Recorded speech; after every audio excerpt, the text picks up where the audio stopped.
Hello everyone, বেনারসের আবার একটি নতুন ব্লগ নিয়ে চলে এসেছি আপনাদের কাছে। সকলকে জানাই এবিস উইন্ডোতে স্বাগত। আজ আমাদের বেনারসে তৃতীয় দিন। নীলামকুঠি বলে যে হোটেলটিতে দুদিন ছিলাম, আজ এখান থেকে চেক আউট করে অন্য আরেকটি হোটেলে যাব। তাই সকালে উঠে ধীরে সুস্থে রেডি হয়ে লাগেজ গুছিয়ে নিয়ে ব্রেকফাস্ট করে নিলাম। তারপর আমরা চেক আউট করে রওনা দিলাম বিন্ধ্যাঞ্চল যাবার পথে। বারাণসী থেকে বিন্ধ্যাঞ্চলের ডিস্টেন্স প্রায় 64 কিলোমিটার। এটি উত্তরপ্রদেশের মির্জাপুরে অবস্থিত। মির্জাপুরের নামটি শুনে তো সেই মুহূর্তে একটাই কথা মাথায় এসেছিল আমার। আশা করি তোমরাও জেনে থাকবে অনেকে মির্জাপুর নামে ওয়েব সিরিজটির কথা। যাই হোক, মির্জাপুর থেকে 4 কিলোমিটার দূরে অবস্থিত এই বিন্ধ্যাঞ্চল টেম্পল বা মা বিন্ধ্যবাসিনী মন্দিরটি। এটি দেবী বিন্ধ্যবাসিনীকে উৎসর্গ করা একটি পবিত্র হিন্দু তীর্থস্থান, যা মনে করা হয় 500 বছরেরও বেশি পুরানো। বিশ্বাস করা হয় যে দেবী সতীর বাম হাতের বুড়ো আঙুল এখানে পড়েছিল এবং সেই থেকেই এই স্থানটিকে সতী মায়ের শক্তিপীঠগুলির মধ্যে অন্য আরেকটি শক্তিপীঠ হিসেবেই ধরা হয়। তো যাই হোক, এবার আমরা বিন্ধ্যাঞ্চল থেকে সোজা চলে আসি আমাদের নেক্সট হোটেল সূর্যা কায়সার প্যালেস। তো চলো এবার রুমে যাওয়া যাক। আমরা একটি লাক্সারি ক্যাটাগরি রুম বুক করেছিলাম এখানে। রুমে ঢুকেই সব থেকে একটা জিনিস খুব ভালো লেগেছিল, এদের খাটটা ছিল পালঙ্ক টাইপের, আর এদের চেয়ার টেবিল এবং আয়নার কাজগুলি ছিল একদম পুরোনো দিনের মতন কাঠের উপর সুন্দর কারুকার্য করা। রুমের সাথে একটি অ্যাটাচ ব্যালকনিও আছে, যেখান থেকে দেখছি সামনের যে লনটি আছে তার একটি সুন্দর ভিউ পাওয়া যাচ্ছে।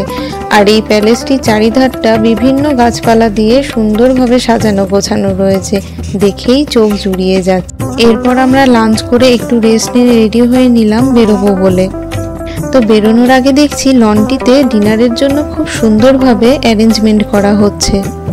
যাই হোক, আমরা এরপর প্রথমেই চলে এলাম কাল ভৈরব মন্দিরে। এখানে ভিতরে ফোন ব্যবহার করা নিষিদ্ধ ছিল, তাই বাইরে থেকেই মন্দিরটির একটু ভিডিও করে নিলাম। কাল ভৈরব হলেন ভগবান শিবেরই আরেকটি উগ্ররূপ।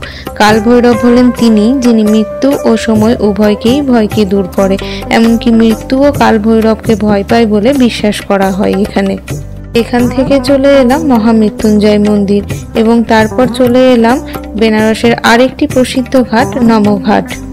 এখানে দেখছি ছোট থেকে বড় সকলের বিনোদনের জন্য খুব সুন্দর ব্যবস্থা রয়েছে। শিশুদের জন্য 2-3 ধরনের দেখছি খুব সুন্দর সুন্দর টয় ট্রেন রয়েছে।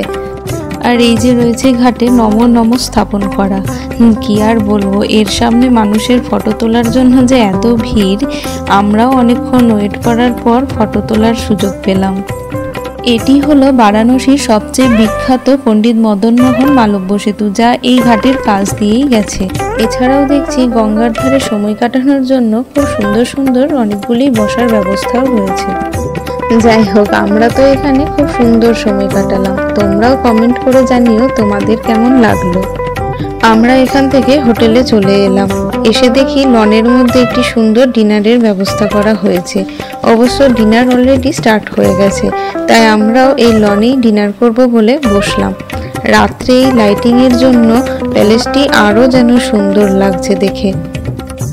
এই হোটেলের ডিটেলস ক্যাপশনে দেওয়া থাকলো, তোমাদের ভালো লেগে থাকলে বেনারস এলে এই হোটেলটি চুজ করতে পারো। সকলকে গুড নাইট জানিয়ে আজকের মতো ব্লগটি এখানেই শেষ করছি। তোমাদের সাথে দেখা হচ্ছে আবার একটি নতুন ব্লগে।